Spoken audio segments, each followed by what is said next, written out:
Hi everyone, Jason here at the Whittier Public Library with the latest steam-powered science take-home science kit.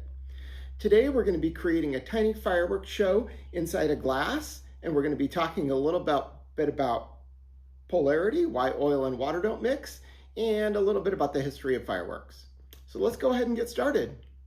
So in your kit you will find a few packets of some oil, you will find some food coloring, you will find a plastic cup, a plastic fork, a couple sheets of plain white paper, and you will need to supply some water and a pair of scissors. I also highly recommend you do this someplace where if it spills, it's not a big deal. It can be a little messy if you spill something. So I'd recommend doing this perhaps on a kitchen counter or someplace where you can easily clean up spills. Okay, before we start, one other thing to mention. There will be no explosions in this science experiment, no danger, nothing's going to go flying anywhere. Everything is going to happen inside the cup, inside the water.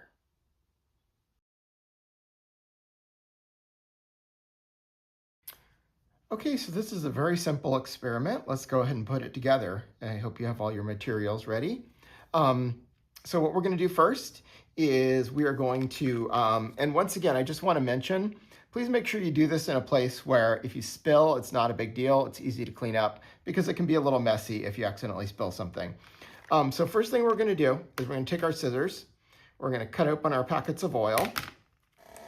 We're going to put them right into our little small container here. So there's one.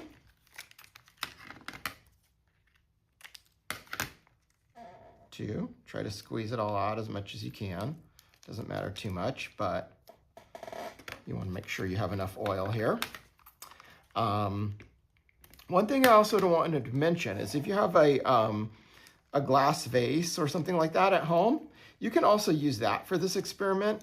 It might even show off the effect a little bit better. We just didn't want to give you glass in case it broke. So if you do have a glass vase at home, feel free to use that. Next thing we're going to do is we're going to open up our food coloring. Now it's your choice here. You can put 1 or 2 drops of each in. I wouldn't do more than 2, but if you want the experiment to go a little faster, go ahead and do 2. And if you want it to be a little bit slower, I would do 1 of each color. And do each color. I'm just going to do 1, but like I said, if you want to do 2, that's totally fine as well. You'll notice the food coloring sinks when you drip it into the oil, and we'll talk a little bit later about why that is. Now, what we're going to do next is we are going to mix this in here. We're going to stir, stir, stir, and what we want to do is we want to break that food coloring up into little tiny, tiny droplets inside there. Okay, so let's take a look now. So you notice we have very tiny droplets now, and that's exactly what we want. Hopefully you can see those well. But again, notice even when you mix this, you don't see the food coloring actually changing the color of or fully mixing with the oil. It stays separate in those little tiny drops. And again, we're going to talk about why that is too. Okay, so now the next step is we are going to pour it in to our glass of water, and then we're just going to watch what happens. And what I want you to do when you do that is whatever you have this set on, I want you to put the white piece of paper behind the glass when you're looking through it. You want to be at eye level with the glass. Have your eyes level with the glass, and you want to look through it, and you want to have the paper behind it, because that way that white is going to be a good background so you can see really well. Okay, let's go ahead and, so I'm going to have you go ahead and do that because I don't want to spoil the effect by showing you. And then I'm going to do mine and show you what it should look like in case it didn't work out for you. Okay. Okay, so now it's time to try out our fireworks show. And just a reminder, there is nothing dangerous here. There's going to be no explosions. Nothing's going to go flying anywhere. Everything's going to happen inside the cup. So what we're going to do is we're going to take our little mixture of our food coloring and our oil, and we're just going to pour it into the cup, and then we're going to watch what happens. So let's drip all that into there, get as much of it in as you can. And then we're going to wait a few seconds while the food coloring sinks, and then you're going to start to see some little streaks coming down that maybe look a little bit like fireworks. Let's watch this for a few seconds as more and more colors pop in.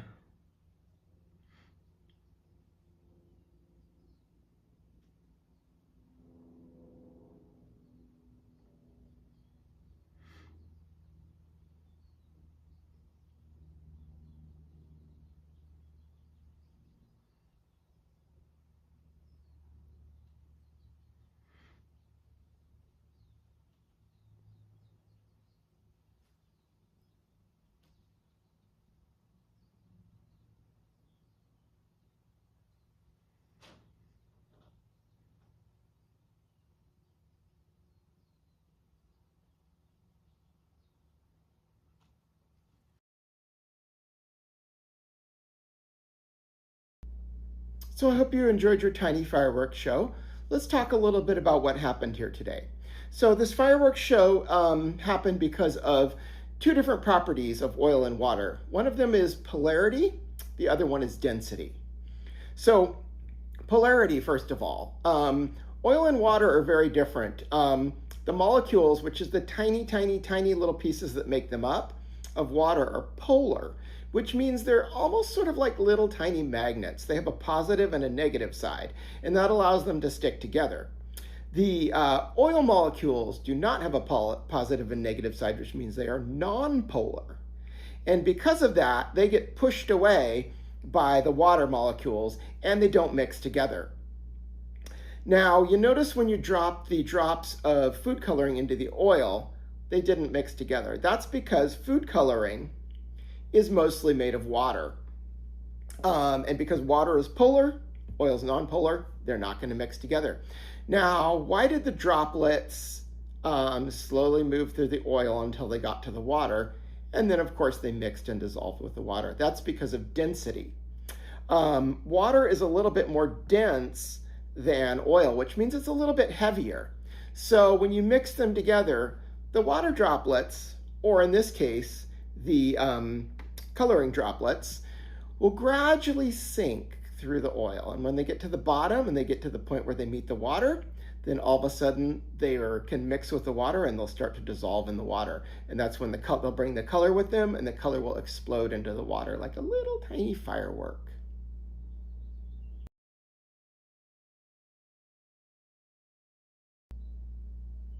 So why are we doing fireworks today? Well, we're doing it in honor of Lunar New Year, also known as commonly as Chinese New Year. The New Year fell on February 17th this year, and it is now the Year of the Horse. But in China, starting on Lunar New Year, they celebrate the Spring Festival, which lasts for 15 days. So why fireworks? Well, fireworks are a common tradition for Lunar New Year in China.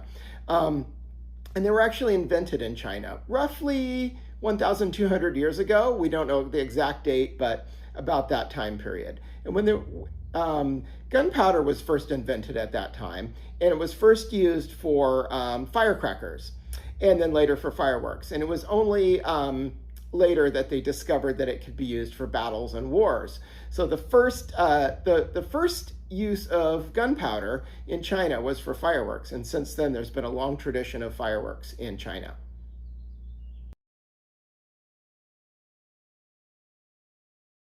So that's it for our experiment. Thank you for joining us today. Please come see us at the Whittier Public Library. And if you'd like to learn any more about the topics we've talked about today, we have a lot of books such as these ones that will tell you about chemistry experiments you can do, or perhaps Chinese New Year, or you can learn a little bit more about fireworks. We hope to see you at the library soon. Thanks for joining us. Goodbye.